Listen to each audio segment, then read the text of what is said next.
예, 김현정의 뉴스쇼에서 연초에 신년 특집 4당 토론을 마련했었는데요. 그때 해야 할 이야기들은 많고 시간은 좀 부족했었습니다. 그래서 다시 한번 이 자리를 그대로 마련하겠다 약속을 드렸었는데요. 그날이 오늘입니다. 그때 그 신년 특집 멤버 그대로 오늘 다시 한번 2부를 준비를 했습니다. 그 사이에 명절이 있었죠. 그리고 뭐 기간이 길진 않았습니다만 이슈들이 또 역동적으로 돌아갔습니다. 그 정치권의 이슈들 그리고 사회 이슈들 다 모아서 오늘 네 분과 함께 얘기 나눠보도록 하겠습니다. 네 분 소개부터 하죠. 먼저 더불어민주당 김경협 의원 어서 오십시오. 안녕하세요. 부천 원미 갑 출신의 김경애 의원입니다. 새해 복 많이 받으세요. 예, 어서 오십시오. 그리고 자유한국당 제1야당으로 가죠. 자유한국당 김연아 의원 어서 오십시오. 네, 안녕하십니까. 자유한국당의 비례대표이고 현재 원내대변인을 맡고 있는 김현아입니다. 어서 오십시오. 그리고 새로운 보수당 지상욱 의원님 어서 오세요. 네, 안녕하세요. 대한민국 수도 서울의 심장부, 서울 중구와 성동구의 옥수동 금호동을 지역으로 둔 지상욱입니다. 네, 너무 자세하게 설명하시네요. 확실하게 선전하시네. 그리고 정의당의 여영국 의원도 어서 오십시오. 네, 안녕하세요. 창원 성산구의 정의당 원내 대변인 예. 여영국입니다. 이제 국회 들어온 지 10달쯤 되었습니다. 새내기입니다. 네. 새해 복 많이 받으시기 바랍니다. 어서 오십시오. 자, 아마 이 네 분 설 명절에 누구보다 바쁘게 뭐 출마하실 지역 중심으로 해서 민심들을 두루두루 돌아보셨을 거예요. 그 얘기부터 좀 시작을 해보죠. 지금은 좀 짧게 답변해 주세요. 총체적인 이야기를. 어떤 분부터 이 방향으로 돌아갈까요? 네, 예, 저부터 김경호 할까요? 의원님, 민주당. 주로 이 명절 때 인사 다니다 보면은 동네에 이제 상가, 전통시장 다니는 데가 빤합니다, 사실. 그러다 보니까 이제 주로 만나시는 분들이 자영업자들을 많이 만나는데 자영업자들은 한결같이 참 장사 좀 잘 되게 해달라라는 요구가 가장 많고요. 그다음에 아까 말씀하신 대로 진짜 그 우한 폐렴에 대한 걱정은 상당히 있는 것 같아요. 예. 있고 그리고 이제 아무래도 또 정치인을 만나니까 금년에 또 최대 이슈가 총선, 그 총선 관련된 얘기. 그리고 이제 그 우리 또 국회의원들한테 주로 주문하는 것 일 좀 해라 제발. 예. 이런 얘기들이 주로 많이 듣는 얘기들이었습니다. 꾸중도 많이 들으신 거죠? 예, 그렇죠. 좀 잘해라. 예, 뭐냐 이거. 일 좀 해라. 왜 국회만 노냐. 이러죠. 아마 그건 다 똑같으실 거예요. 예. 그 얘기는 다 지금 끄덕끄덕 하시는데 몇 프로 가겠습니다. 정의당 여영국 의원. 저도 이제 똑같이 명절 때 주로 이야기 듣는 곳이 목욕탕. 목욕탕을 주로 가세요. 아니 뭐 계속 거기 있는 건 아니고요. 목욕을 자주 하시는 거니까. 예.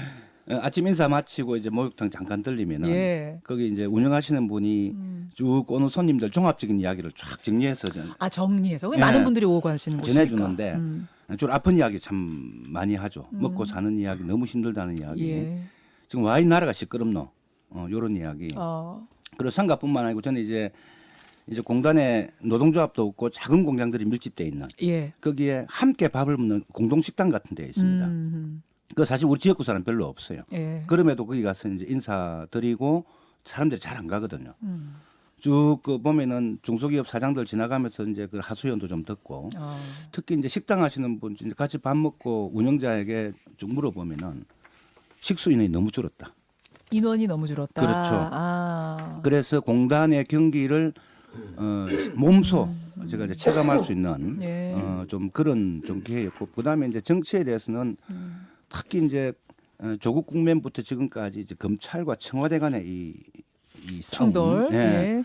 여기에 대해서 특히 이야기를 참 많이 들었습니다. 뭐라고들 하셨어요? 여 의원한테 들리는 이야기. 우선 이 극단적인 건데 예를 들면은 조국 장관처럼 저렇게 탈탈 털면은 가족 검찰이 탈탈 털면 살아남을 국민들이 누가 있냐. 과잉 수사다. 그래서 이제 검찰 개혁에 대해서 목소리를 높이는 사람도 있고 그리고 저거는 검찰 길들이기다.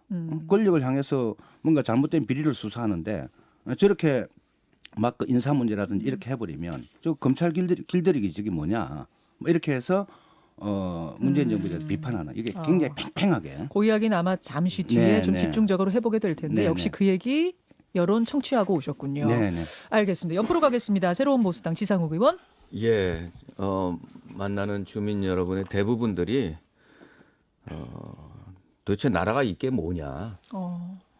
이게 나라냐? 이게 나라냐? 왜 그렇게들 말씀하세요? 도대체 못 살겠다.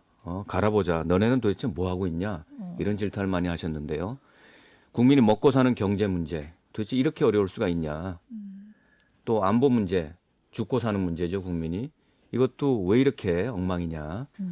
거기다가 지금 검찰 문제 지금 말씀하셨습니다마는 도대체 이렇게 검찰을 길들이면서 이렇게 과잉으로 수사 방해를 하고 어쩌면 국정농단 아니냐? 이런 얘기로 질타하시고 또 거기다가 마지막으로는 가장 지금 문제는 코로나 바이러스. 예.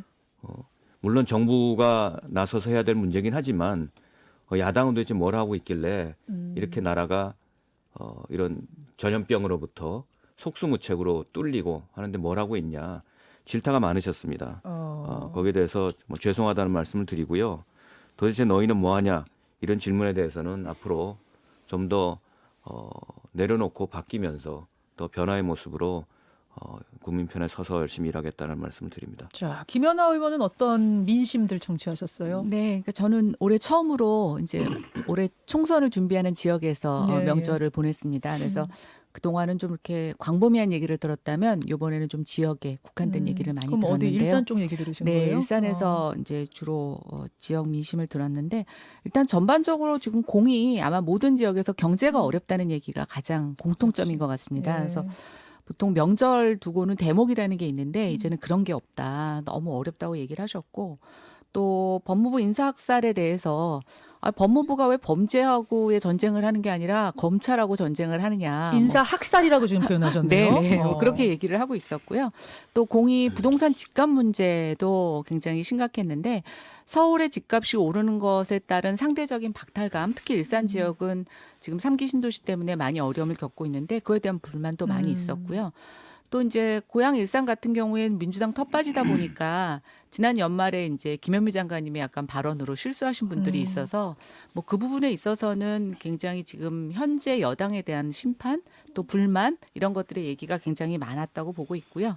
특히 이제 신년을 지나면서는 지금 그 우한 폐렴 그 아마 확진자 중에 한 분이 지금 고양시 내 병원에 입원하시면서 또 연휴에 거길 좀 돌아다니셨다는 얘기가 맞아요. 돌면서 이건 이제 어떻게 대처해야 되느냐. 특히 이제 고양시에는 그 30, 40대 아이를 키우는 주부들이 많이 있더라고요. 많죠. 그러니까 어린이집을 보내야 되느냐, 뭐 말아야 되느냐, 뭐 이래서 지금 이제 연초로 들어서부터는 이 안전에 대한 문제가 굉장히 심각하게 또 주요한 현안으로 떠오르고 있었습니다. 자, 이 지금 내 의원이 말씀하신 이야기들이 오늘 다 다뤄야 될 얘기들이 다 들어가 있네요, 거기. 우선 지금 마지막에 김연아 의원이 말씀하신 그 우한 폐렴 대처 문제부터 그럼 좀 짚어볼게요. 그 세 번째 확진자는 동선이 이미 나왔고요. 네 번째 확진자는 오늘 동선을 발표한다 그럽니다. 세 번째 확진자가 다닌 곳 이미 발표가 됐으니까 뭐 저도 말씀드립니다만 서울 강남의 성형외과, 호텔, 식당, 카페, 일산으로 옮겨서 일산의 카페 또 모친 집 이렇게 방문을 한 걸로 지금 동선이 다 나타나 있거든요. 이 무증상 감염자가 그냥 공항을 통과해서 그럴 수밖에 없죠. 공항에서는 발열 조사하고 자진 신고서밖에 안 쓰니까 그냥 통과해서 이렇게 감염을 시킬 경우에는 어떻게 하느냐. 게다가 우한의 인구 중에 절반이 500만 명인데 500만 명이 우한을 이미 빠져나갔답니다. 봉쇄 전에. 그중에 한 6천여 명이 우리나라로 입국하는 것으로 이거는 중국 정부 발표는 아니고요. 중국의 바이두에서 빅데이터를 이용해서 이 조사를 한 내용이랍니다. 파악을 해보니까 한 6천 명 정도가 한국으로 이동하는 것으로 이렇게 지금 파악이 됐다는데 이거 어떻게 할 것이냐. 이 부분입니다. 이거는 일단 여당의 말씀을 듣고 얘기를 해보죠. 김경엽 의원. 네, 지금 우리 감염병 문제 같은 경우에는 뒷북 대응보다는 과잉 대응이 낫다 이렇게 얘기를 하죠. 좀 무리를 해서라도 우리 좀 이제 그 우한 지역에서 지금 입국하시는 분들에 대한 철저한 검증 그리고 이전에 사실 이제 이게 갑자기 이게 좀 밝혀진 게 잠복기가 있다라는 거 아닙니까? 2주 된답니다. 그래서 사실 입국할 당시에는 전혀 표시가 안 난 상태로 해서 들어와 있다가 잠복기가 지나면 이제 표출이 되는 이런 경우이기 때문에 이전에 좀 들어오셨던 분들에 대해서도 다시 한 번 더 확실하게 좀 점검을 할 필요들이 있는 것 같습니다. 전수조사를 하라는 대통령의 지시도 어제 있었죠. 해야 될 것 같습니다. 이 이제 국면이 되니까 어떤 얘기가 나오냐면 어제 심재철 원내대표, 한국당 심재철 원내대표가 말씀을 하셨던데 중국에서 들어오는 관광객을 입국 금지시켜야 되는 거 아니냐. 혹은 관광객을 포함해서 뭐 출장으로 오는 사람들까지도 입국 금지시켜야 되는 거 아니냐까지 얘기가 지금 뭐 나오고 있는 상황인데요. 여기에 대해서 어떻게 생각하시는지 여영국 의원님. 우선 중국 정부는 그 우한 지역에 대해서 봉쇄령까지 내렸지 않습니까? 예. 확산을 막기 위해서. 예. 뭐 그런 점에서 볼 때 사업상 꼭 필요해서 오가는 사람들 외에는 뭐 일정 기간 동안에 관광객을 받는 것은 일정에 제한할 필요가 있지 않는가. 저는 개인적으로 찬성하세요? 그렇게 생각을 하고 왜냐하면 이게 지금 아까 이제 말씀했다시피 잠복기를 거쳐서 나타나는 문제이기 때문에 또 잠복기 동안에 다른 사람들이 감염이 되는지 여부 또 이런 또 우려도 있지 않습니까? 뭐 그런 점에서 볼 때 이 좀 문제가 일정하게 좀 잡힐 때까지는 좀 일정하게 관광객 정도에 대해서는 입국 금지를 해도 이해가 될 것이다. 지금 정도 저는 이제 상황이면. 그렇게. 자, 김경애 의원, 여당. 우선 좀 그 관광객을 전면적으로 다 완전히 금지시킬 경우에 이게 이제 사실 경제에 미치는 영향도 고려를 안 할 수 없는 것 같습니다. 그래서 사실 이제 우한에서의 입국자, 그다음에 이미 지금 현재 문제는 이게 지금 뭐 남미, 유럽에까지 지금 다 이제 확산이 된 상황인데 우선 우한에서의 입국자는 우한 자체가 일단 봉쇄령을 내렸기 때문에 거기에서 입국할 가능성은 이제 상당히 좀 줄어들는 문제는 것 같고요. 500만 명 이미 빠져나가서 다른 지역에서 입국을 또 할 수 있다 해요. 그런데 이제 이게 문제는 중국만 통제한다고 그러면 될 일인가? 이제 문제는 이렇게 가 있는 거죠. 그러면 다른 지역에도 이미 지금 이제 이 잠복기나 지금 환자들이 있을 수 있는데 그래서 좀 그런 문제들 같은 경우에는 굉장히 좀 신중하게 할 필요가 신중해야 있고요. 된다는.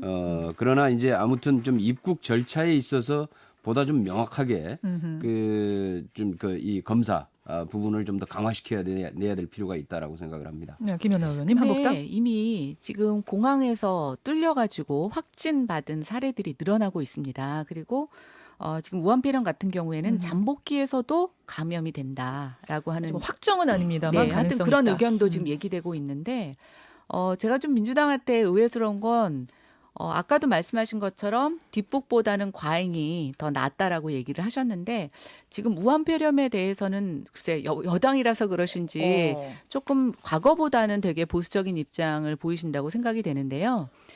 일단 저는 공항에서 들어온 사람들 전수조사하는 거 필요하지만 역시 뒷북입니다. 그리고 말씀드린 것처럼 우한 지역뿐만이 아니라 지금 중국 자체가 중국 전역에 대해서 이 우한폐렴에 대한 일종의 경계령을 내놓은 상태인데요. 어쨌든 저는 중국에서 들어오는 사람들에 대해서 저희가 컨트롤 못한다라고 하면 다른 제3국을 거쳐서 들어오는 사람들의 문제까지는 뭐 고려할 수도 없다라고 생각이 됩니다. 할 수 있는 것까지는 하자. 그렇죠. 근데 이제 이런 거죠. 저는 초기 대응에서 빨라야지만 이 효과를 이 부작용을 최소화할 수 있다고 생각이 됩니다. 어쨌든 단기 전에 아까 여영국 의원님 말씀하신 것처럼 우리가 뭔가 파악이 될 수 있는 그 사안에 알겠습니다. 그렇죠. 좀 긴급하게 조금 공항에서 좀 멈춰서 조사가 다 끝나고 움직이게 한다던가 또 어떤 상황에 따라서는 좀 일시적으로 입국을 중단하는 상황을 봐서 좀 초기에 진압하지 않고 이것이 다 퍼진 상태에서 저희가 그 사람들을 다 추적 조사하려면 지금도 질병관리본부가 굉장한 그 전화와 알겠습니다. 문의 때문에 힘들어하고 있는 거죠. 지 의원님도 같은 의견이세요? 아니면 저는 뭐 우려세요? 같은 의견인 부분도 있고 조금 예. 의견을 하는 것도 있는데 이 문제에 있어서 가장 이 나라 정부가 주안점을 가져야 될 것은 자국민, 대한민국 국민을 보호해야 된다 하는데 주안점을 가져야 됩니다. 물론 그 근린 국가 간의 그런 외교 문제 이런 것도 있습니다만 어떻게 하면 우리나라 국민들이 불안하지 않게 이 병으로부터 보호받을 수 있느냐 하는 그런 방법을 택하는 게 가장 중요하거든요. 자, 몇 년 전에 그 박근혜 정부 때죠. 저희가 여당일 때인데 메르스 사태가 있었습니다. 지금 사스, 메르스, 이 신종 코로나 바이러스가 거의 같은 염기 서열만 다르지만 거의 같은 거라고 하지 않습니까? 그때 지금 대통령이었던 문재인 대통령께서 야당의 대표로서 박 정부를 그때 비판하셨습니다. 사실 이게 같은 거거든요. 입장이 여당 때 야당 때 자꾸 바뀌는 겁니다. 그럼 그때 비판하셨던 그 부분에 대해서 일관성을 갖고 지금 정부는 자국민을 보호하기 위해서 대응을 해야 되는데 여기 좀 입장이 바뀌는 게 있습니다. 지금 말씀하셨지만 이게 잠복기 전염이 가능할 수 있다라는 그런 우려가 있고요. 예. 또 한국에 이미 6천여 명이 들어왔고 또 중국도 봉쇄를 하고 있다 예. 하기 때문에 이거는 외교 관계 문제 같은 경우는 중국이 봉쇄를 하고 있기 때문에 우리나라도 아주 필요한 정말 공무나 사업적으로 필요한 분들 아니면 일반 관광객들은 서로 논의해서 받아들이자. 이런 발병 기간 동안은 좀 자제하게끔 받아들여서 안 양국이 된다. 하고 예, 예. 또 우리나라에 지금 들어와서 전수조사를 통해 가지고 뭔가 발병에 의심이 되는 그런 중국인 그런 분들은 일단 격리 조치를 한 다음에 격리해도 일단 격리한 게 그게 확진이 되든지 아니면 음성은 나올 때까지는 예. 격리한 다음에 어. 중국 당국과 의논해 가면서 인도적으로 격리한 그런 발병이 됐다고 할 때 추방을 하거나 귀국 조치할 것인지 아니면 중국 당국과 알겠습니다. 의논해서 우리나라 병원에서 알겠습니다. 어떤 비상 조치를 취할 수 있는 그런 인도적 차원의 일을 할 것인지 예. 의논해 가면서 할 수 있다. 지금 이제 그러나 자국민 핵심은 우선이다. 입국 금지 같아요. 입국 금지. 아니, 자국민 관광객 우선이라는 입국 금지. 거기에 대해서 그러면은 지 의원은 찬성이시고 김 의원도 찬성이시고. 근데 아까 말씀하셨던 외교적인 문제라든지 혹은 경제적인 문제. 자, 관광객이 안 들어왔을 자, 경우. 이렇게 말씀하십시오. 외교적 문제는 분명히 의논을 하자는 거죠. 예. 중국 당국이 지금 봉쇄를 하지 않았습니까? 그렇다면 그건 이해가 될 거다. 당국은 봉쇄를 했는데 우리나라에서 좀 같이 의논해서 좀 자제하자는 거를 그 의논 못할 리 없죠. 경제적인 문제. 이 관광객들을 입국을 잠시 동안 이 발병 기간 동안 받지 말자라는 예. 그 경제적 피해하고 이분들이 들어와서 우리나라가 이렇게 혼란스러워 이건 모든 어떤 국가의 기능이 마비될 수 있는 이런 상황에 왔을 그게 더 때 손해다? 사회적 그 기회 비용의 손실 이런 걸 따지면 어떤 게 클 것인지 하는 걸 두고 봐야 된다. 김경호 의원님. 우리가 그동안에 보면은 이제 사스나 메르스 사태를 겪으면서 나름대로 이제 감염병 대책들을 쭉 좀 이렇게 확충을 해오지 않았습니까? 예.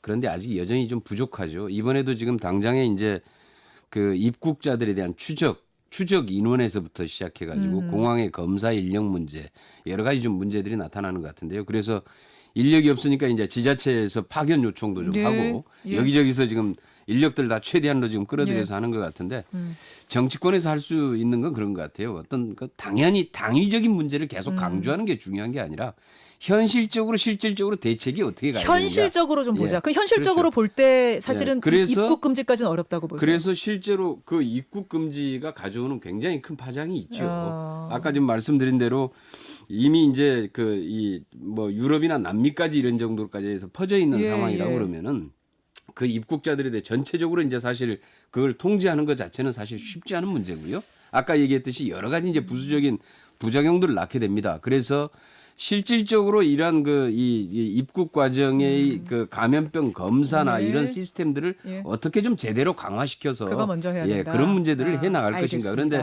그거조차도 지금 이제 너무 인력이 없어서 참 아주 걱정들을 많이 예, 하시는 것 예, 같더라고요. 예. 자, 여당은 역시 좀 우려, 신중한 입장이시고 여 의원도 찬성 쪽 입장이신 거죠? 입국 네, 금지? 그렇습니다. 자, 지금 요렇게 국민 생명과 관련된 예. 문제이기 때문에 여야가 이 부분에 대해서는 입장이 갈리네요. 요거는 감론을박이 상당히 당분간 있을 것 같습니다. 한마디만 해도 될까요? 한마디만 하고 예, 넘어가죠. 우리 김경호 의원님 좋은 말씀 주셨는데요.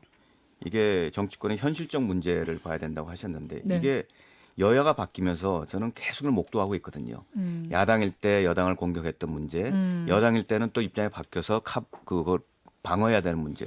아까 말씀드린 대로 문재인 대통령께서 현실적인 문제가 정치권이 할 수 있는 게 분명히 제한이 있음에도 불구하고 메르스 때 말씀하셨던 거를 꼭 여당은 상기하셔서 이번에 정말 반민교사를 삼아주시기를 부탁드린다는 말씀. 저도 좀 드립니다. 한 말씀만 드리자면 예. 야, 오늘 우리가 또 2시간 부자를 메르스 때는 낙타타 돼서 아니요. 그렇죠. 그래서 메르스는 낙타타하지 말고 주로 예, 현실적으로 검사를 병원에 강화하라. 간 사람들을 중심으로 감염이 됐지만 사실은 지금 우한폐렴 같은 경우에는 어떤 지역이라고 특정할 수가 없어요. 그래서 국민들이 많이 더 불안해하는 거고 저는 자꾸만 지금 뭐 국회에서 입법 이런 얘기 또 여당 하시더라고요. 물론 국회에서 입법을 해야 되는 건 맞습니다만 지금 입법해서 아무리 저희가 신속하게 처리한다고 해도 지금의 사태를 어떻게 할 수 있는 건 아닙니다. 결국은 정부가 어떤 의지를 갖고 최대한 할 수 있는 일을 하느냐라는 거의 문제인 것 같은데요. 뭐 그런 거 경제적인 효과 다 감안할 필요 있습니다. 근데 아까 저는 지상욱 의원님 좋은 표현 하셨는데 자국민의 건강, 안전 이게 저는 어떤 그것 무엇보다도 최우선 그건 뭐 여야를 가져야 떠나서 다 된다고. 마찬가지일 것 그런데 같고요. 지금 하시는 게 예. 그런 거 아닌 것 같아서 걱정이 됩니다. 여기까지 일단 우한폐렴에 대한 대책들 각 당의 입장 확인을 했고요. 뭐 의원피렴 이슈가 워낙 커서 좀 가려진 감이 있습니다만 총선 직전이기 때문에 명절에 밥상머리에서는 선거 얘기들 많이들 하셨을 거예요. 그 이야기로 좀 넘어가 보죠. 우선 정권 심판이냐 보수 야당 심판이냐 크게 이렇게들 나누던데 요거는 정의당 얘기부터 들어보죠. 정의당 여영국 의원이 파악하기로는 어느 쪽이었습니까? 우선 PK 지역 민심이 이제 주로 언론을 통해서 예, 많이 예. 나타나고 있는데 이 앞 지방선거나 그 앞에 있었던 20대 총선 때하고는 분위기가 상당히 많이 달라졌다는 걸 많이 느끼고 있습니다. 어떤 식으로요? 워낙 많이 먹고 사는 게 일단 힘들고 경제가 너무 네, 어렵다. 힘들고 막 이러다 보니까 문재인 정부를 지지했던 또 여당을 지지했던 사람들도 여전히 지지하는 사람도 있지만 지지하면서 약간 비판적 이런 입장들을 좀 견지를 좀 하고 있고 그렇다고 예. 그 자유한국당이나 뭐 이런 야당에 대해 새로운 희망을 갖느냐 예. 또 그것도 아닌 것 같아요. 예. 복잡해요 이번엔 좀 양상이. 네, 그래서 우리 이제 자유한국당하고 민주당은 두 이제 기득권 양당은 예. 야당 심판이냐 정권 심판이냐 예. 뭐 이렇게 프레임을 가져가고 뭐 일부러 가져가겠죠. 가져갈 텐데 저는 이제 좀 희망을 주는 선거를 하기 위해서는 이제 과거 세력에 대한 좀 심판. 과거 세력에 대한 네. 심판. 오히려 이제 여기에 저는 주된 우리 국민들의 관심이 있다는 생각이 들고 그런 과거 세력이라 하면 어디를 말씀하시는 거죠? 낡은 세력이죠. 그 뭐 낡은 세력 구태 안에는 정치. 그럼 예를 들어 20대 국회 후반기에 보여준 예, 이제 예. 우리 자유한국당의 모습이라든지 이런 거에 대해서 민주당을 비판하면서도 막 그렇다고 내가 자유한국당을 찍는 건 아니다. 그런 사람 예. 많으셨어요. 그런 사람이 오히려 굉장히 좀 많아요. 막 그런 점에서 볼 때 정권 심판, 야당 심판만으로는 국민들의 여론을 수렴할 수 없다. 는 점에서 이제 과거냐 미래냐. 예. 좀 요런 좀 그 총선 때 우리 국민들이 뭔가 표심이 좀 움직이지 않겠느냐 이렇게 심판의 기준은 과거냐 미래냐가 될 것이라는 그렇습니다. 말씀. 네. 아마 한국당에서는 정권 심판이다 그러시겠죠? 아니요, 저는 야당 심판이라고 하는 건 모 언론사가 이상한 설문조사를 하면서 만든 새로운 프레임이지 어떤 총선 때 야당 심판을 한지 잘 모르겠고요. 제가 전에 한 가지 새누리당 때 궁금합니다. 그랬어요. 여당일 때 정의당하고 야당 심판해야 된다고 새로운 그랬어요. 보수당은 야당입니까? 여당입니까? 저희요? 네. 그러니까 야당 심판이라는 것은 책임 있는 제1야당에 대한 아이, 심판 무슨 말씀? 아. 그런 이야기지. 말씀이 어디 있어요? 지금 여당과 4+1이라는 합의체가 153석 만들어서 11월, 12월 모든 것들을 다 일괄로 날치기 처리하시면서 무슨 야당 심판이 제1야당 힘도 없는 야당 심판을 얘기하시는지 잘 모르겠고요. 제1야당이 왜 힘이 없어요? 제 발언이니까. 아니, 그러니까 제1야당이 네, 네. 왜 이렇게 힘이 없게 됐는지 저도 좀 굉장히 자괴감이 안타깝죠. 듭니다. 네, 예, 네. 자괴감이 듭니다. 정의당에서 민심 어떻게 들으셨는지 모르겠는데 저는 이런 민심도 들었습니다. 조국 사태 때 침묵했던 정의당 의석수 좀 몇 개 얻어보겠다고 지금 선거법에 이 야합한 정의당에 대해서 적어도 제가 돌아다닌 지역에서는 굉장한 실망, 네. 예, 그리고 아마 이번 총선 때 많은 그 실망감이 표로 나타날 것이라는 민심이 있었고요. 정의당 심판이에요. 그러면 아니요, 그러니까 제가 정의당이라고 말씀드린 게 아니라 네. 지금 이번에, 그러니까 지금 정의당이 계속 제1야당 얘기하시지만 요번에 그 소수 정당에 대한 국민들의 많은 심판도 분명히 여론에 있다는 걸 말씀드리고 싶고요. 그다음에 뭐 아까 과거 세력 얘기하시는데 저는 그런 것 같습니다. 국민들은 지금 저희 현직 의원들 다 네. 포함한 네. 기득권 세력에 대한 심판의 목소리는 있습니다. 그러나 그게 과거 세력이다, 뭐 미래 세력이다 이런 것 국민들 더 이상 속일 수 없는 저는 일종의 정치 프레임이라고 생각이 되고요. 그다음에 이제 국민들 아마 그 얘기 제일 많이 하셨던 것 같은데 정말 내로남불의 내로남불. 진상 시대다 얘기를 하시면서 지금 모든 것들이 일어나면서 과거에 뭐 그게 집권 여당이든 야당이든 똑같다고 보여집니다. 과거에 어떤 발언을 했는지 이제 국민들은 정말 정보가 많이 나와서 다 비교하고 계시고요. 저는 그런 측면에 있어서 우리가 자꾸만 새로운 프레임을 가져가는 것보다 각 지역에서 얼마나 지역 주민들의 민생과 안전을 위해서 그 해당 지역 국회의원이 또는 그 정부가 노력을 했는지에 대한 저는 정말 민생 심판이라고 생각합니다. 민생 심판, 내로남불 심판이라고 하셨어요. 김경엽 의원. 예, 과거에 자유한국당이 여당이던 시절에 야당 심판 주장을 했었거든요. 이게 바로 내로남불이죠. 지금은 왜 야당 심판하면 안 되느냐? 지금 이런 얘기인데요. 왜 뜬금없이 이제 왜 야당 심판을 주장하느냐 그런데 과거에 그랬거든요.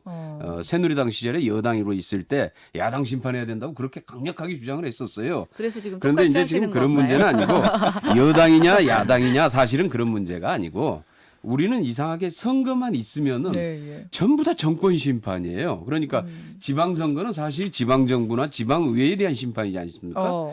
대통령 선거가 정권에 대한 대통령에 대한 예, 심판이죠. 그리고 국회의원 총선은 당연히 국회에 대한 심판인 겁니다. 여당으로서 야당으로서 역할을 제대로 했느냐. 그런데 실제로 이렇게 이번에 명절 때도 이렇게 쭉 민심을 보면은 이 야당 중에서 자유한국당은 너무 심하다. 사실은. 이거는 야당으로서의 견제나 비판의 기능을 넘어서 나라야 어찌 되건 말건 완전히 이건 갖다가 이거 문재인 정부를 실패하게 만들기 위해서 완전히 이거 다 매달리는 거 아니냐. 그래서 삭발, 단식, 보이콧, 장외투쟁 이런 것밖에 기억이 안 난다. 그동안에 자유한국당이 해왔던 것들은 적어도 야당이 이래서는 안 된다. 협조할 때는 협조를 하고 비판을 할 때는 비판을 하더라도 결국 이렇게 하는 건 너무 무리수다. 그런데 이런 야당의 모습에 대해서도 예. 정말 다시는 총선 이후에 정말 좀 보고 싶지 않다. 야당 이렇게 얘기하시는 분들이 심판입니까? 많았어요. 한국당 심판입니까? 그러면 그 제1야당에 대한 제1야당 심판이 심판이다. 한국당 정말 참 심판보다. 많이 나왔던 것 같아요. 그러니까 너무 심하다. 이거는 야당으로서의 이미 기능을 훨씬 더 넘어선 문제다. 이거는 뭐 국익하고 너무 상관없는 거 아니냐. 이렇게 하는 거는 자, 이런 얘기들까지 계속 나오고 있어요. 좀 보시기엔 어때요? 예, 지금 많은 국민들이 여러분들이 말씀하시는 게 이게 나라냐, 대한민국이 파괴되어 가고 있다 이런 말씀을 많이 하십니다. 우리 존경하는 김경영 의원님, 총선은 국회 심판 해야지 왜 그런 그 정권 심판 얘기를 하냐 그렇게 말씀하셨는데요. 제가 국민들로부터 그런 얘기가 일부 나오는 거는 여당이 청와대 거수기 역할을 하고 있다라는 그런 비판, 그런 오해 때문에 그런 얘기가 나올 수 있다라는 거에 대해서 좀 귀를 기울여 주시면 좋겠고요. 지금 40년 전에 선거 때 나왔던 얘기들이 요새 나오고 있습니다. 어떤 거요? 이게 나라냐? 못 살겠다 갈아보자.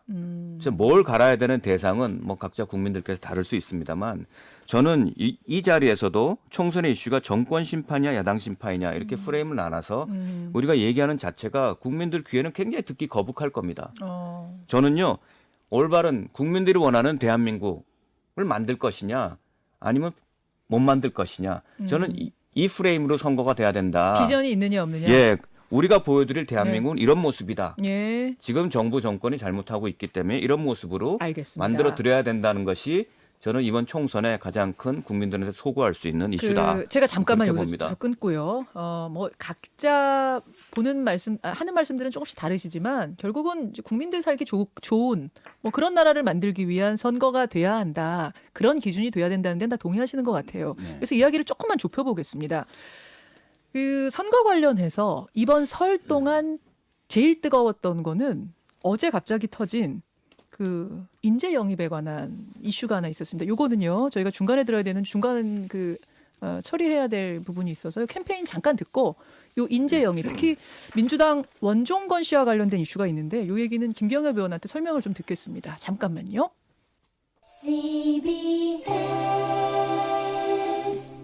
지혜씨 한우 받고 남편 자랑 민호씨 한우 쏘고 자기 자랑 정아씨 한우 먹고 한우 자랑 모두의 자랑이 되는 우리 한우.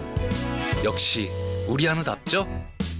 매일 자랑하세요 우리 한우 지혜씨 한우 받고 남편 자랑 민호씨 한우 쏘고 자기 자랑 정아씨 한우 먹고 한우 자랑 모두의 자랑이 되는 우리 한우.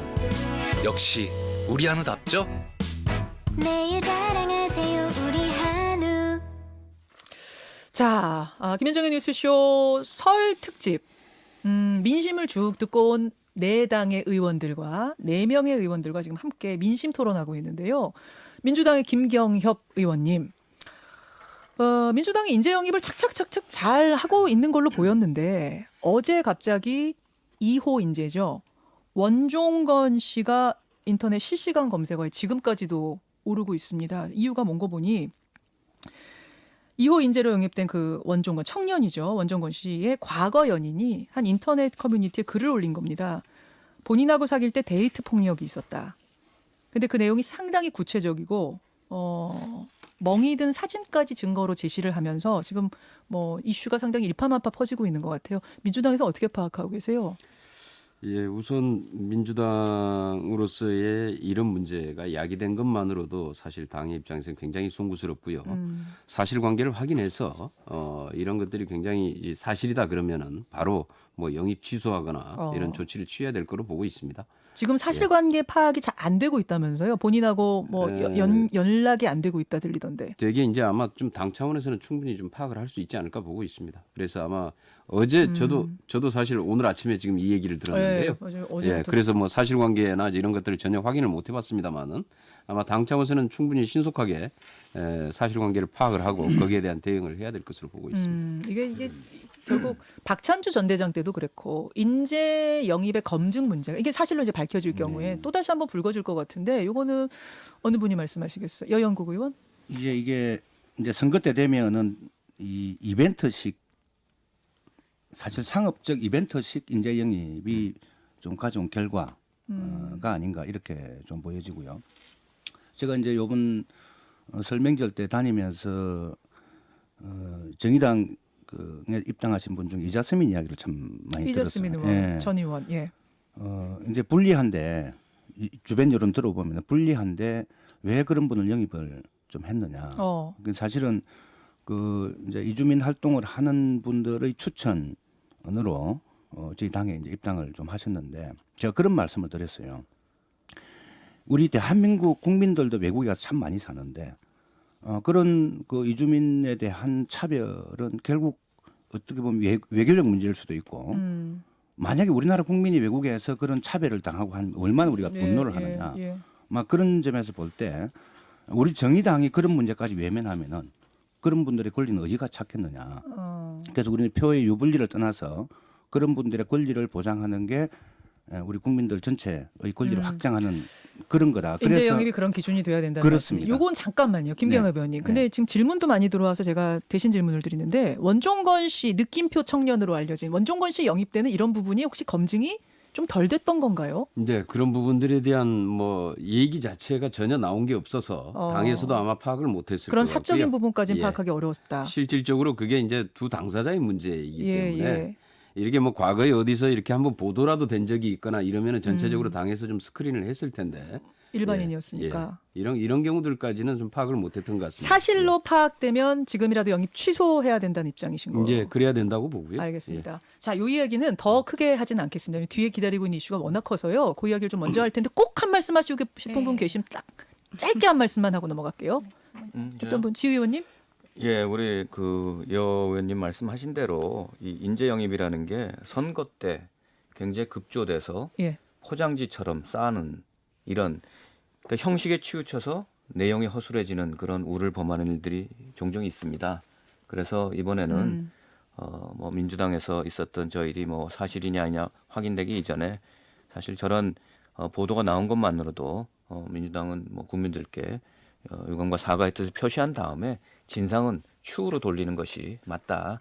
우선 국민들을 힘들게 했다 하는 자체만으로도 저희가 다 같이 인재 영입에 대해서도 깊은 성찰과 반성이 필요하다 이런 생각합니다. 김연아 의원님, 지금 한국당 같은 경우는 근데 박찬주 전 대장으로 한번 실수한 적이 있잖아요. 네, 뭐 그래서 저희도 똑같은 경험에서 말씀을 드리는데 이제 요건 좀 내용이 틀리지만 추천 인사와 또 그 추천하게 된 배경에 대한 어떤 피드백이 없다면 저는 매 선거 때마다 이런 일이 반복될 거라고 생각이 되고요. 좀 제가 다른 말씀을 드리자면 이번에 인재 영입 막 이렇게 경쟁 같은 그 과정에서 제가 언론 기사를 하나 보고 이제 느낀 소회를 좀 말씀드리겠습니다. 어느 당도 스타 영입은 없었다. 뭐 이런 헤드라인으로 기사를 했더라고요. 근데 저는 왜 새로 영입되는 사람들이 뭐 외모가 출중하거나 아니면 화려한 스펙이 있거나 아니면 뭐 굉장히 뭐 인생 감동 스토리가 있는 사람들을 중심으로만 영입을 해야 되는가.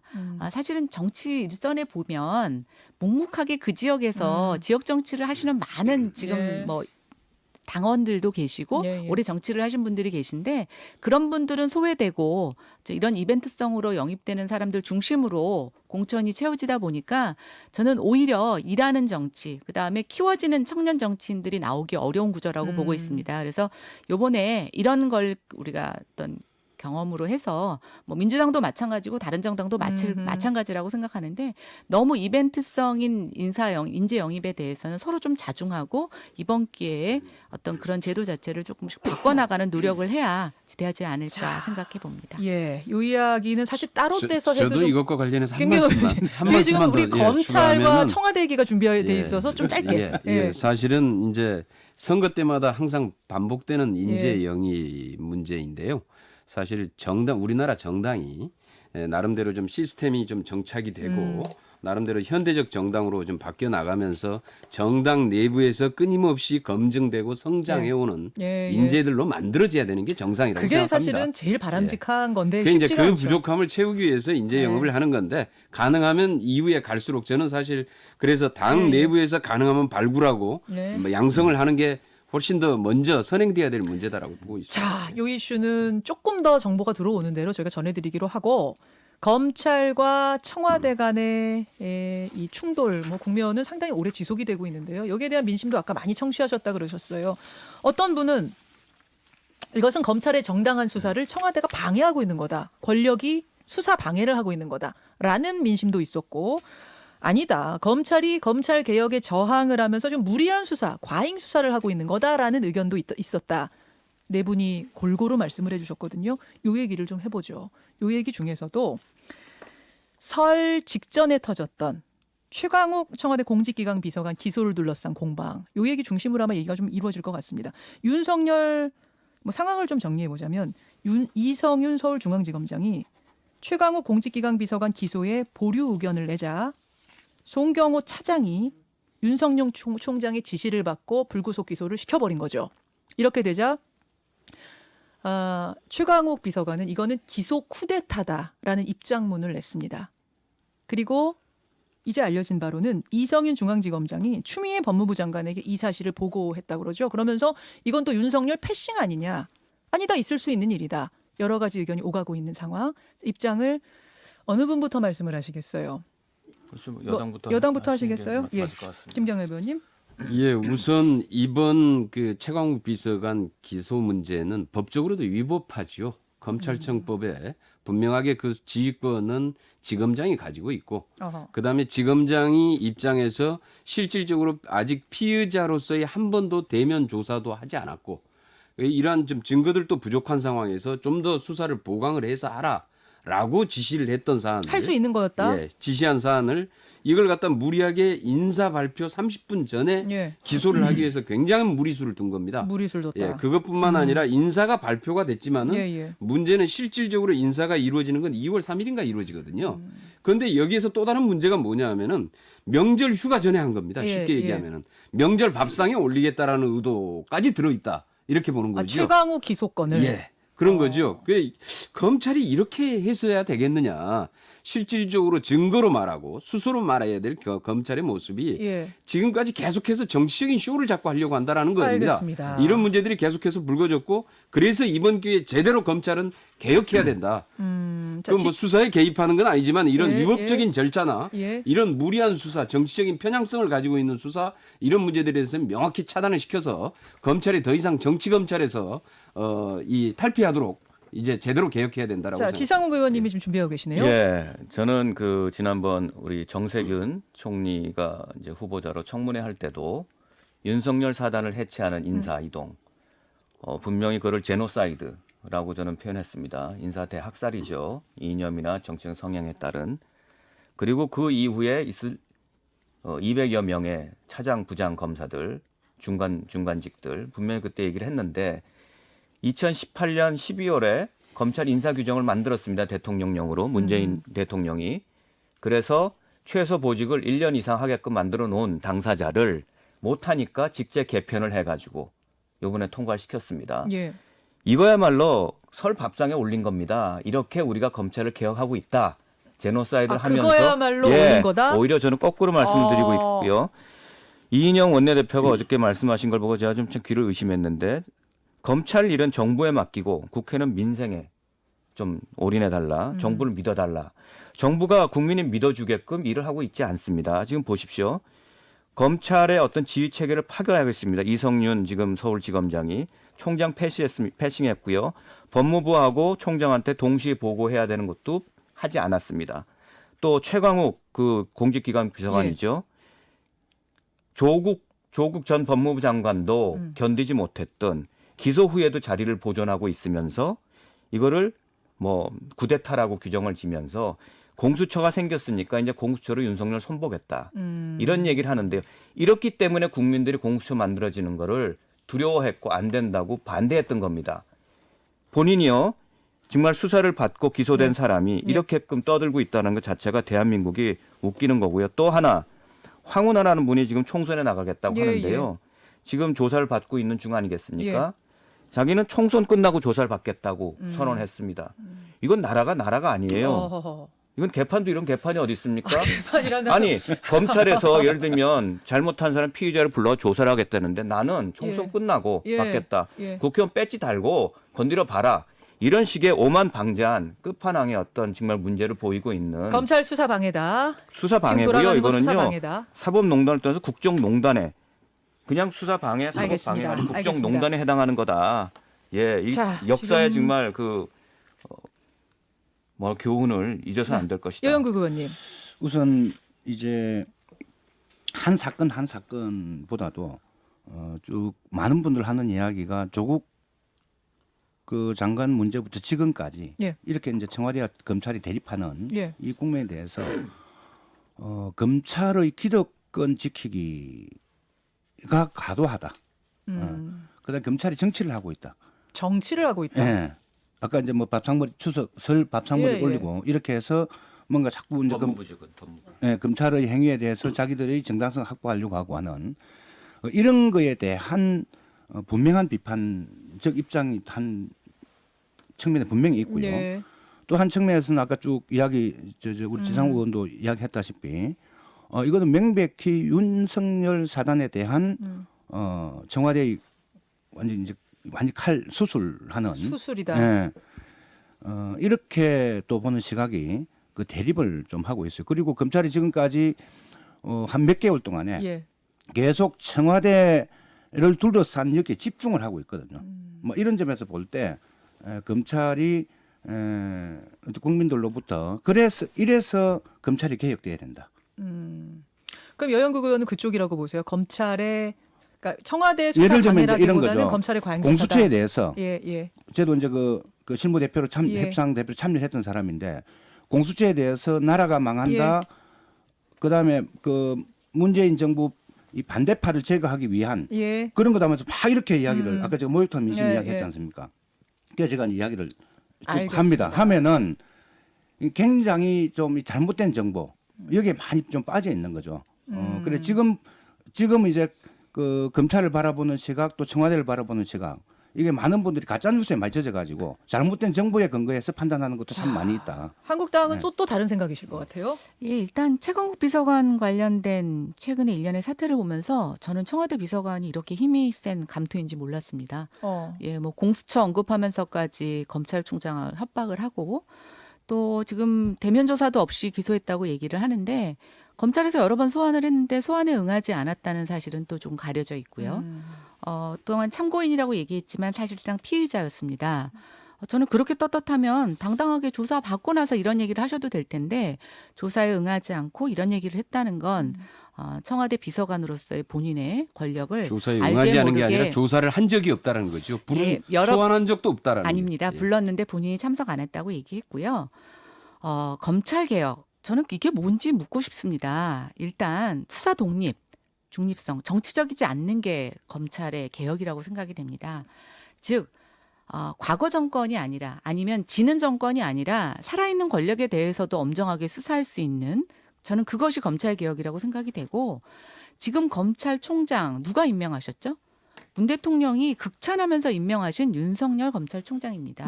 그런데 갑자기 왜 윤석열 검찰총장이 특혜를 받아온 사람이고 개혁의 대상이 됐는지 그럼 개혁의 대상을 왜 처음에 임명하셨는지 저는 알 수가 없고요.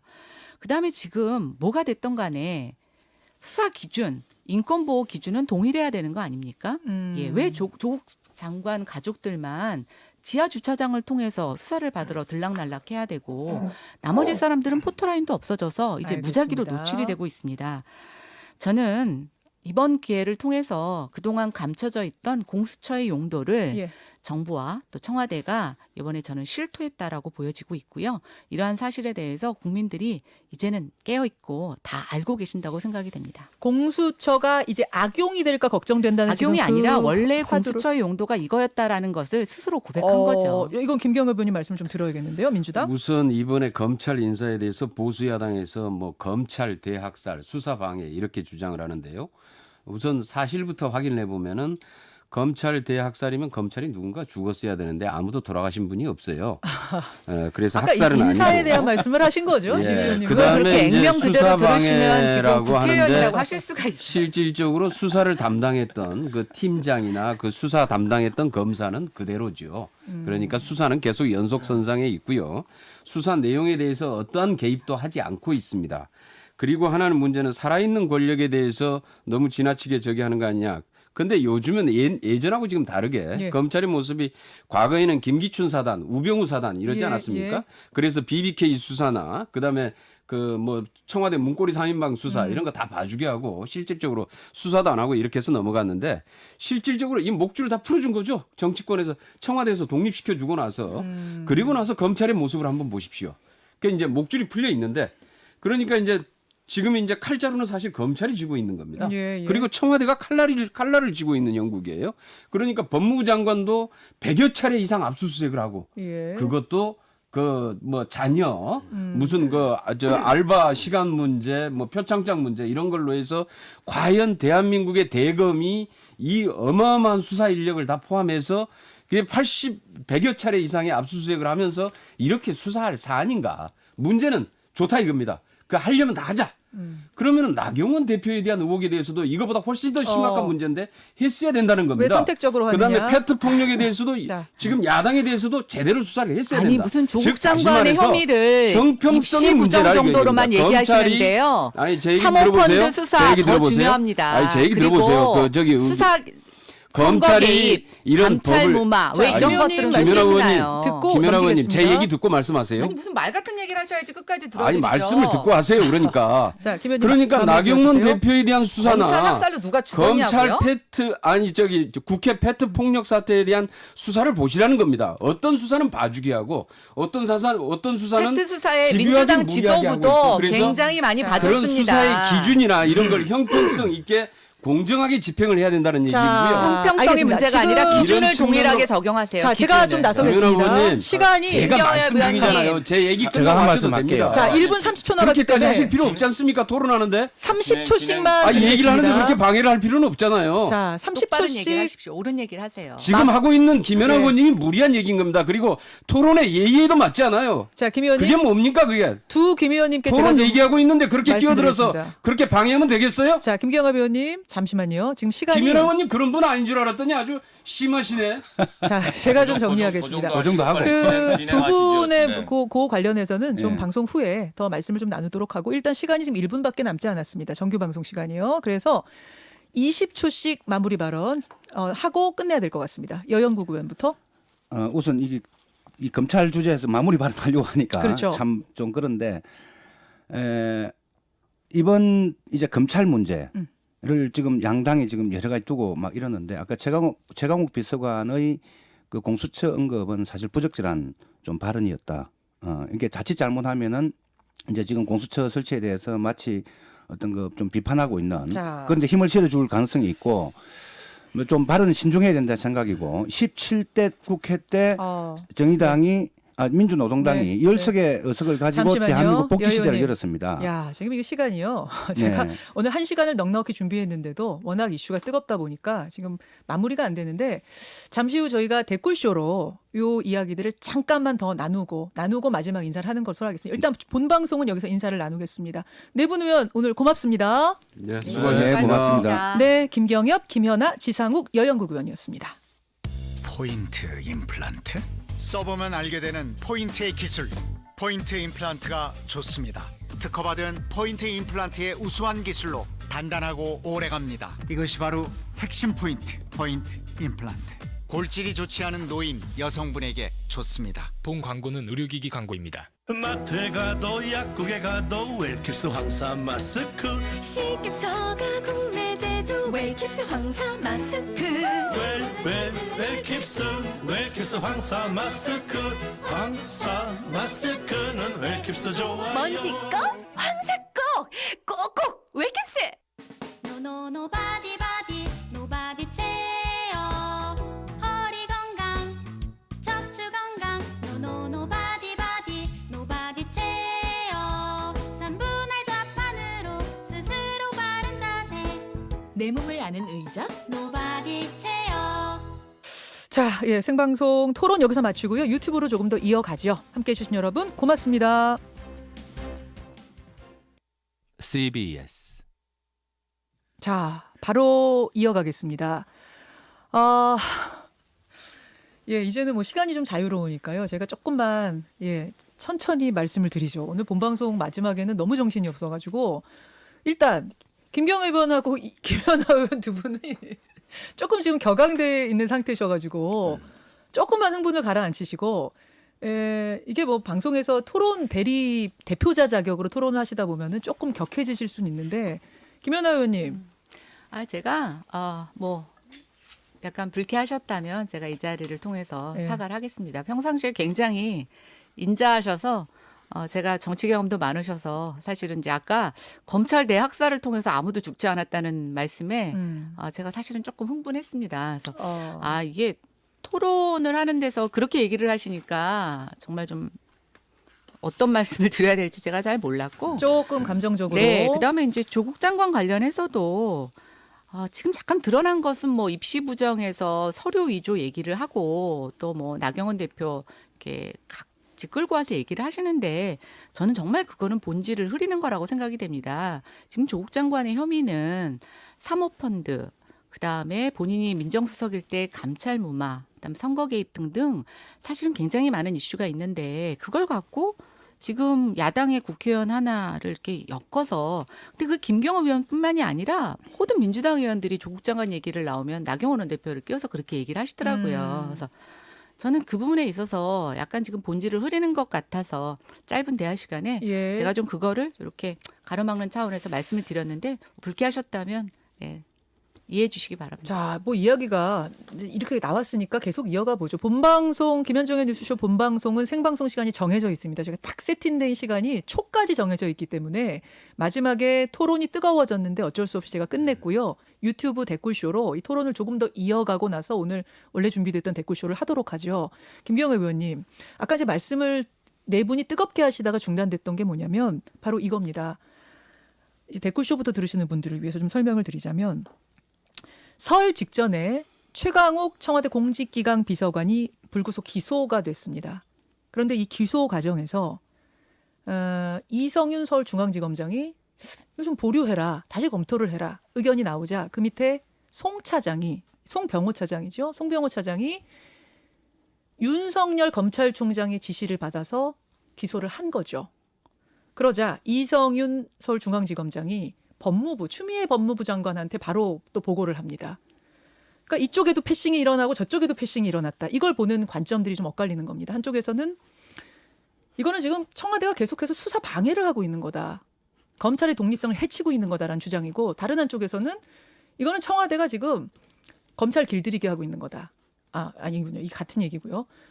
이것은 그 독립성을 해치면서 가는 것이다라는 의견에 대해서 검찰 개혁에 대해 저항하고 있는 거다. 과잉 수사를 하고 있는 거다라는 의견이 좀 갈리고 있는 상황이었고 본방송에서 그 토론이 뜨겁게 벌어졌던 건데요.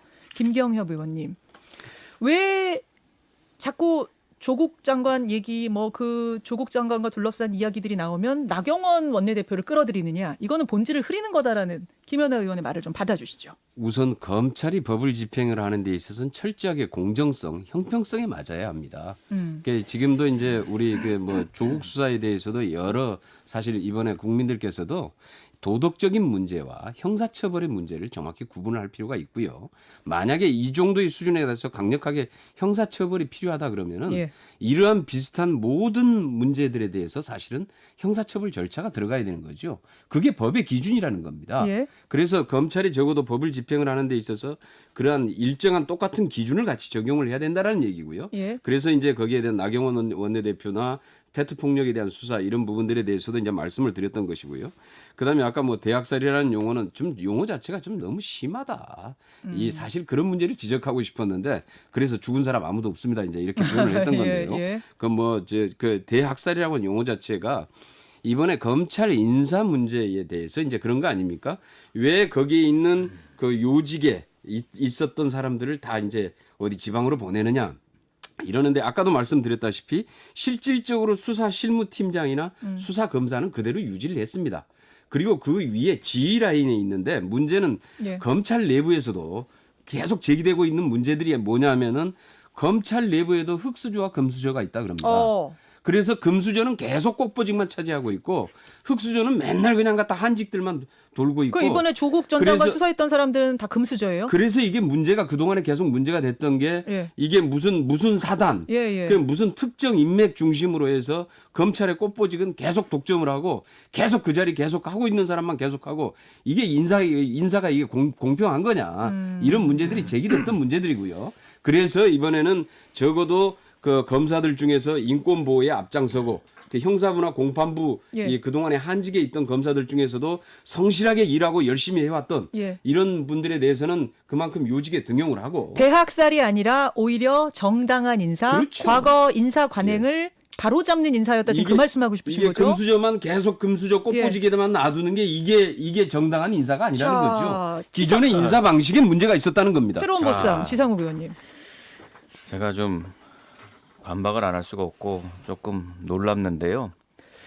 우리 김경호 의원님 그 지금 검사들 중에도 흑수저, 금수저가 있다.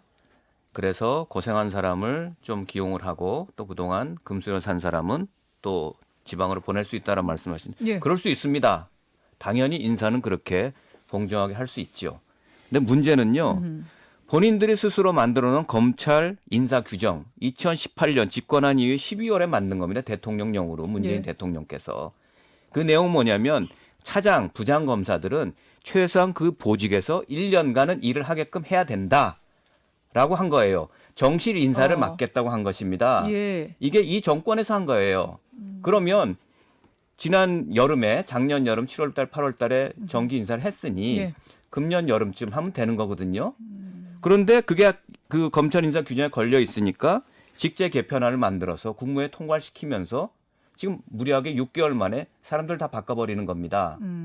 이게 안 되는 거거든요. 정당한 인사가 아니었단 말씀이에요. 그렇죠. 왜 이렇게 합니까? 본인들이 만들어 놓고. 두 번째, 지휘 라인이 이동된 게 아니고 지휘 라인이 이동된 것이다. 수사팀은 그대로 있다라고 예. 얘기를 하는데요. 예. 검찰은요. 검사 동일체라는 어떤 그런 원칙이 있습니다. 지휘 라인으로부터 수사 지휘를 받게끔 돼 있습니다. 밑에서 함부로 할 수가 없습니다.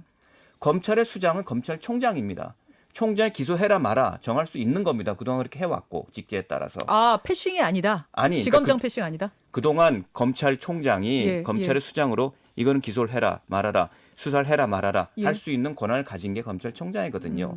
그런데 불구하고 총장이 지시한 내용에 대해서 중앙지검장이 누굽니까? 아까 그분 최강욱 예. 그 비서관에 대해서는 뭉개온 겁니다. 세 차례나. 기소해라 뭉개고 기소해라 뭉개고. 그렇기 때문에 이게 지금 검찰이 사법방해 국정농단의 어떤 그런 지금 지휘체계를 형해화시키는 일에 앞장서고 있다는 것이고요. 저는 하나 말씀드리고 싶은 게 대학살이라는 거 그건 인사상의 문제를 얘기한 겁니다. 요새 세상이 어느 때인데 생명을 주고받고 하는 그런 때는 아니고요. 아니, 그건 뭐 그 저는 말씀 이제 우리 아니라고 이제 아까 우리 말씀하셨어요. 김경호 김 의원님이 이제 의원도. 말의 유의를 네. 이제 보여주신 것 같고 저는 하나 말씀드리고 싶은 게요. 지금 민주당 집권 세력 2002년에 우리 앵커님도 기억나시면 김대엽이라는 사람이 있었습니다. 예. 대선 때 그분은 감옥에 들어가 있는 범법자입니다. 그 사람을 감옥에서 꺼내가지고 수사관으로 둔갑시켜서 정말 대통령 선거를 뒤흔들었던 그런 사건을 만들고 만졌던 분들이 지금 집권 세력의 중추 세력을 하고 있는 분들이 있다라는 것에 대해서 저는 정말 예전의 그 역사를 우리가 돌이켜봐야 된다. 너무 내가 한 일에 대해서 건망증이 심하면 안 된다. 국민들은 지켜보고 있다. 이런 말씀 꼭 드리고 싶고요. 정말 원칙과 지위 고하를 막론하고 엄정한 단 하나의 법의 잣대로 누구에게나 엄정하게 집행돼야 된다는 것이 전 정치하는 이유기도 합니다. 그렇기 때문에 너는 되고 나는 안 되고 이런 거 다 버리고 국민이 보실 때 공평하고 공정한 잣대로 해야 된다. 알겠습니다. 그런 측면에서 검찰 인사 규정을 없애고 그거를 넘기기 위해서 직제 개편을 통해 가지고 그랬기 때문에 대학살이라고 말씀하신다. 그 말씀이신 잘못된 거죠. 거다. 자, 지상훈 의원님의 말씀 중에 말씀드린 게 예. 아닙니다. 예, 말씀 중에 한 가지 전제가 좀 잘못돼 있는데요. 예. 그러니까 직제 개편을 인사를 하기 위해서 했다라고 지금 얘기하시는데요. 그렇지 않습니다. 이미 직제 개편은 작년부터 예고가 돼 있었고요.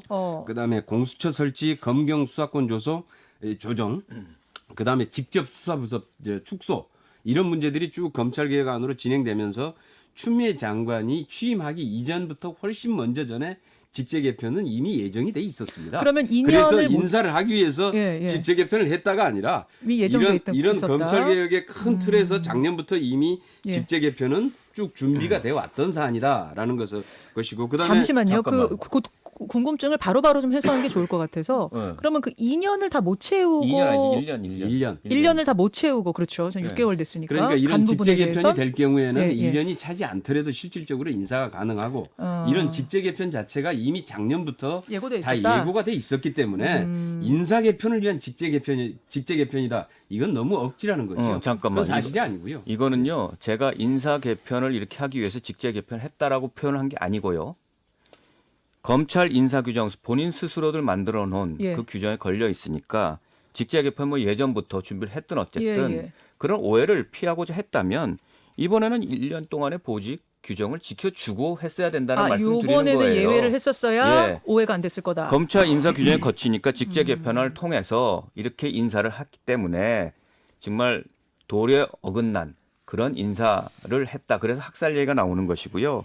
선비는 오얏나무 밑에서 가끗을 매지 않는다고 하지 않습니까? 왜 그런 오해를 불러일으키면서 얘기를 했기 때문에 인사 이동을 했기 때문에 200명이나 그거에 대해서 국민들은 의구심을 갖고 보는 것이고요.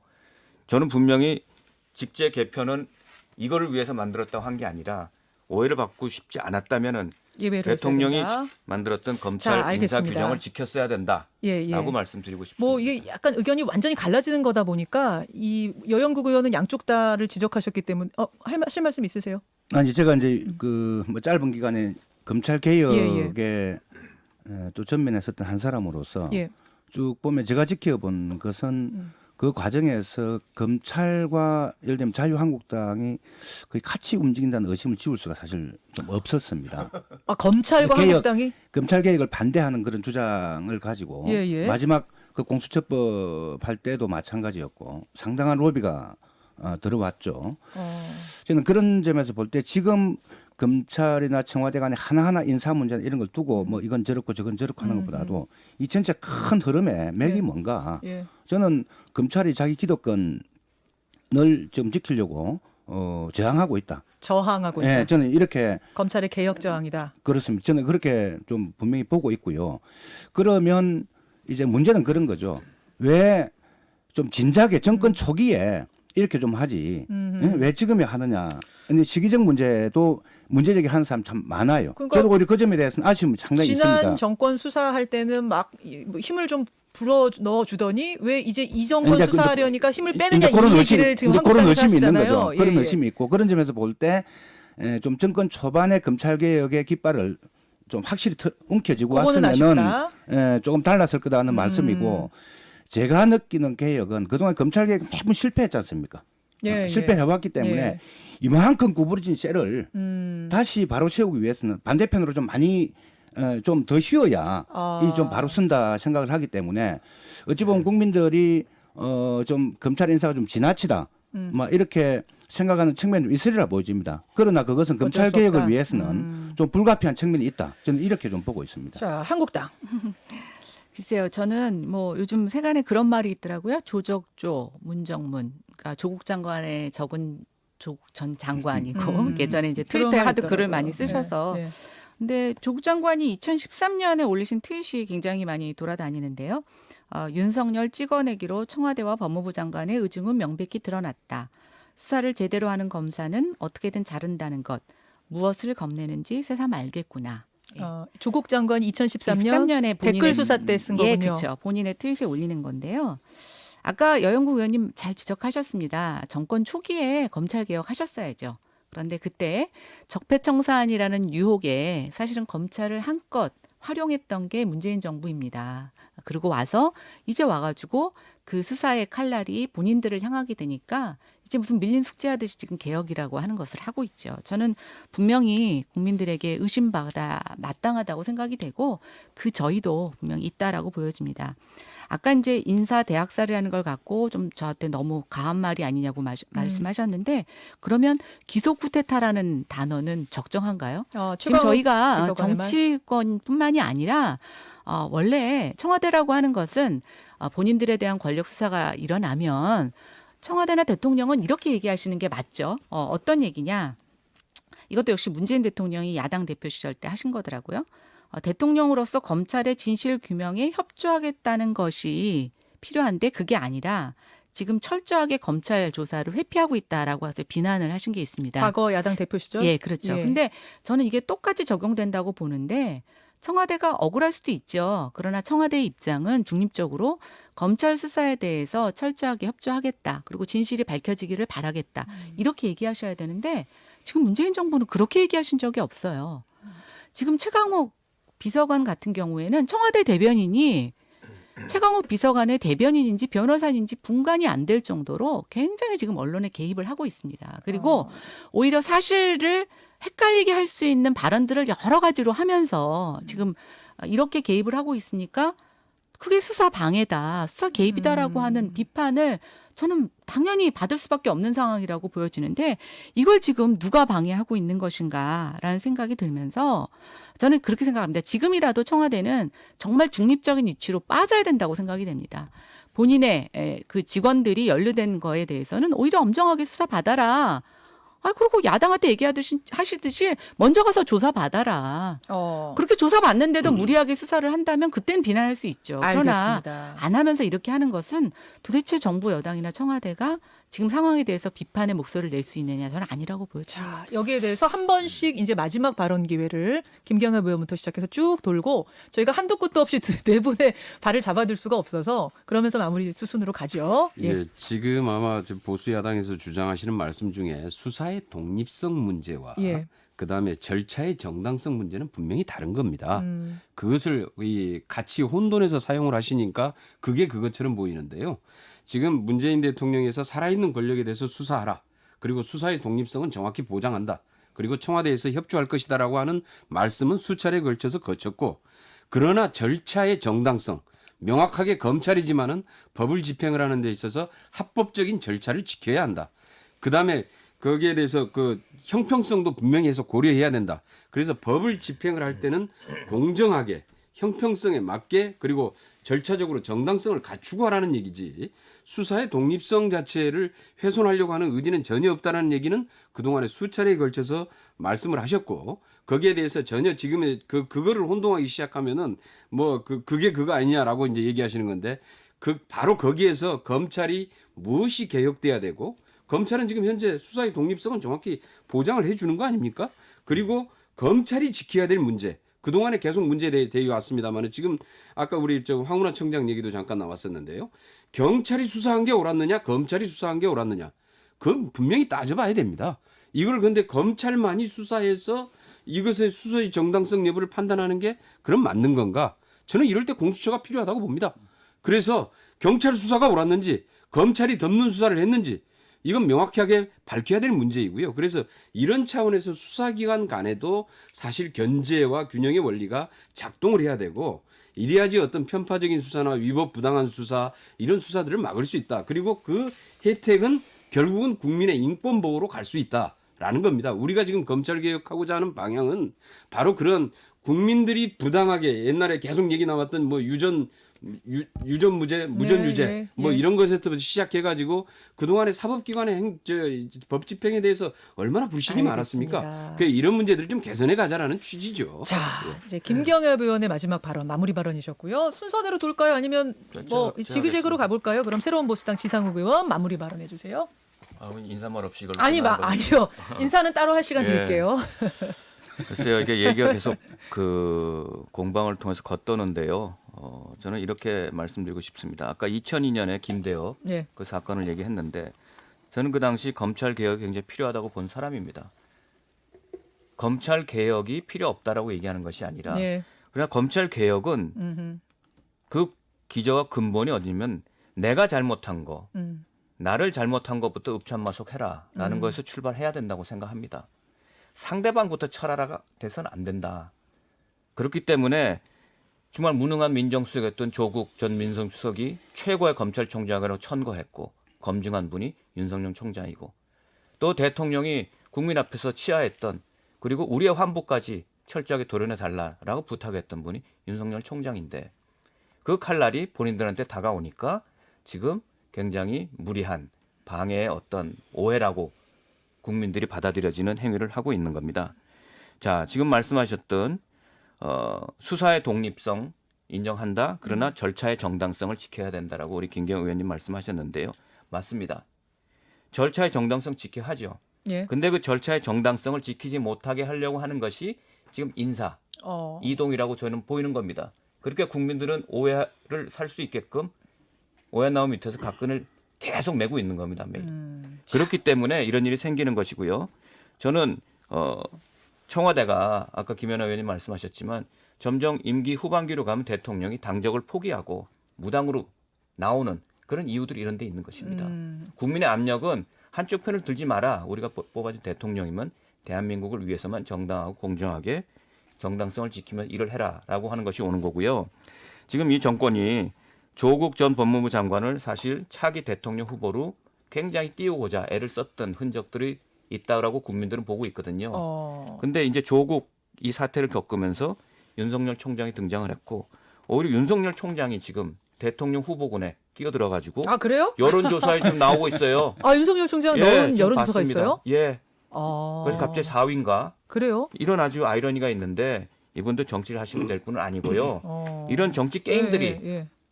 지금 나라를 이렇게 만들고 있고 알겠습니다. 온전한 검찰 개혁에 방해가 되고 있다라는 잠시 것을 후에 인사하실 알아야 시간은 된다. 따로 드리는 것으로 하고 지그재그 여영국 의원. 우선 두 가지 말씀드리면은 이제 공수처에 대해서 사람들이 참 많이 이야기를 예. 좀 했습니다. 그래서 제가 뭐 다른 이야기보다도 2012년도 19대 국회 때 지금 자유한국당 심재철 원내대표가 공수처를 설치하자고 공동 발의했던 분입니다. 근데 왜 그때는 찬성했고 지금은 반대하는지 이해할 수가 없다. 이렇게 하면 이제 좀 다들 좀 이해를 해요. 그래서 공직자 비리 수사처가 결국은 그간의 검찰에 대한 불신, 검찰을 못 믿기 때문에 어떤 검찰 개혁 또 대한민국을 제대로 바로 세우기 위해서 설치하는 건데 이걸 출범도 하기 전에 너무 난도질하는 것은 좀 안 맞는 것 같다. 좀 이런 좀 생각이 한편 들고요. 그다음 저는 그 윤석열 검찰총장이 지금 뭐 자기는 상당히 이제 청와대로부터 당하고 있다 이렇게 생각하실 텐데 저는 스스로 자충수를 뒀다 이렇게 좀 생각을 좀 합니다. 역시 무리한 수다다 그쪽 아니 말씀이신 거예요? 그간에 그 정말 지난 4월 달부터 국회 그 패스트트랙 폭력 이게 얼마나 심했습니까? 전혀 수사를 하지 않고 그냥 기소를 일부만 하고 말았던 거죠. 행평성에 너무나 어긋난 거죠. 알겠습니다. 그런 점에서 볼 때 스스로 검찰 개혁의 필요성을 윤석열 총장 스스로가 아주 입증을 해주고 있다. 알겠습니다.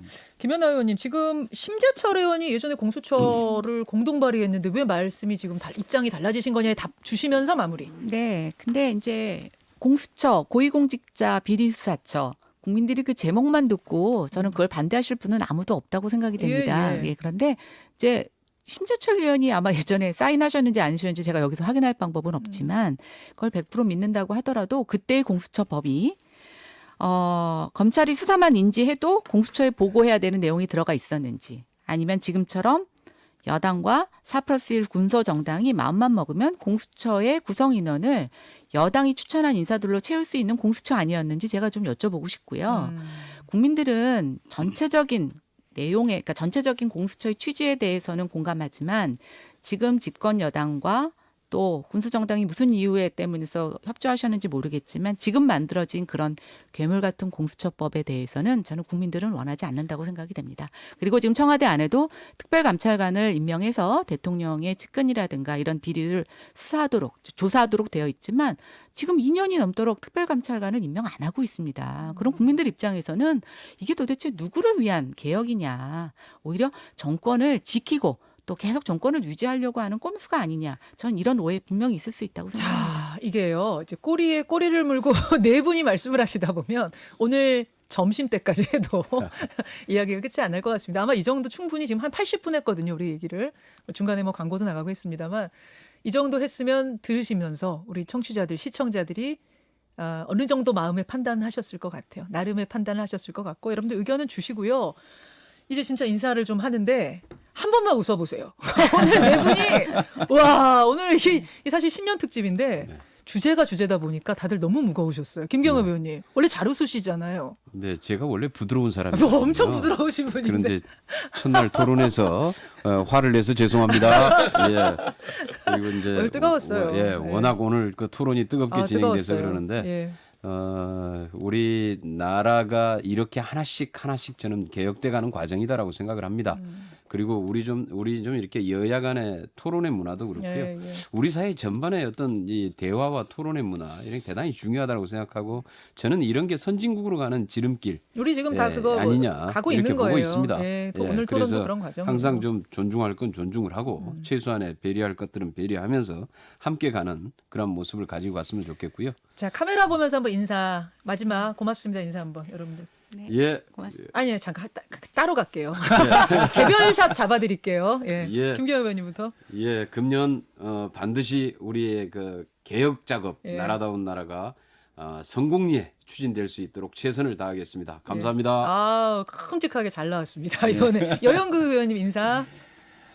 많은 국민들이 이번 총선에서 정의당의 최대의 수혜자가 될 거다 이렇게 말씀들을 예. 많이 하시는데 예. 전혀 그렇지가 않습니다.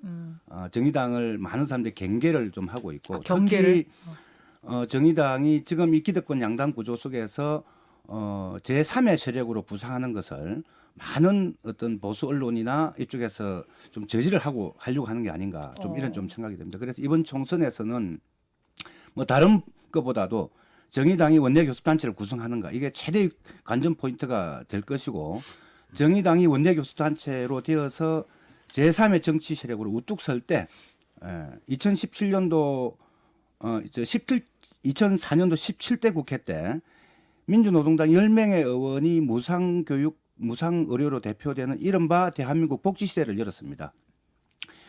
21대 국회에서 정의당을 원내교섭단체로 만들어 주신다면은 우리 사회의 불평등 구조 또 기득권을 타파해서 정의로운 대한민국으로 나아가는 견인차 역할을 톡톡히 해낼 거다. 그런 점에서 우리 정의당에 대한 전폭적인 지지를 부탁드립니다. 새해 복 많이 받으시기 바랍니다. 고맙습니다. 예, 아우 선거 홍보 CF인 줄 알았어요. 준비 많이 해오셨네요. 자 지상욱 의원님 개별샷 가겠습니다.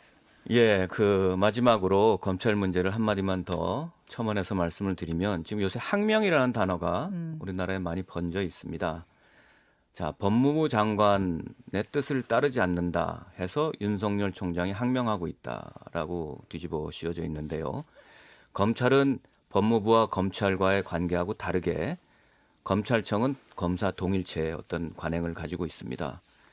검찰총장의 말을 듣지 않는 서울중앙지검장이 항명이다라고 보는 시각이 훨씬 많다라는 것이고요.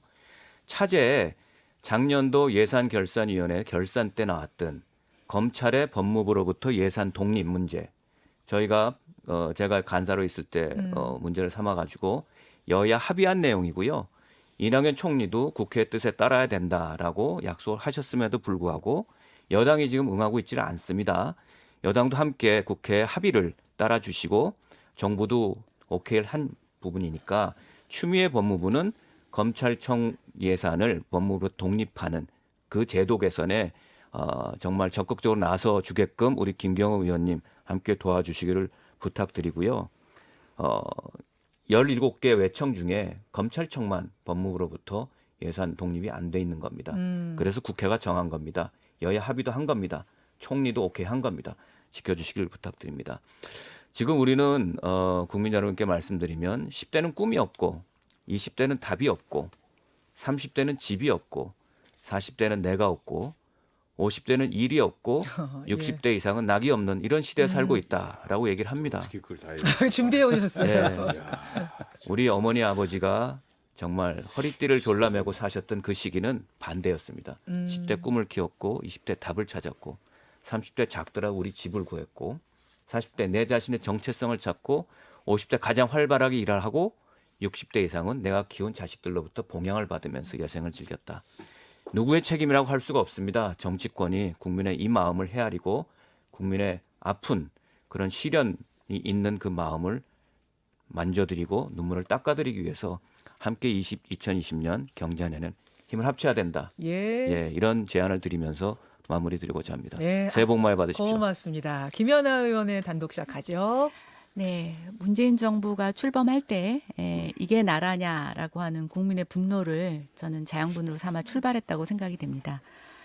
초기에 적폐청산, 뭐 모든 국민들이 좀 시원하기도 하고 아마 집권 여당에게는 좀 달콤한 점도 있었다라고 생각이 됩니다. 그런데 3년이 된 지금 많은 국민들이 다시 묻습니다. 이건 나라냐라고.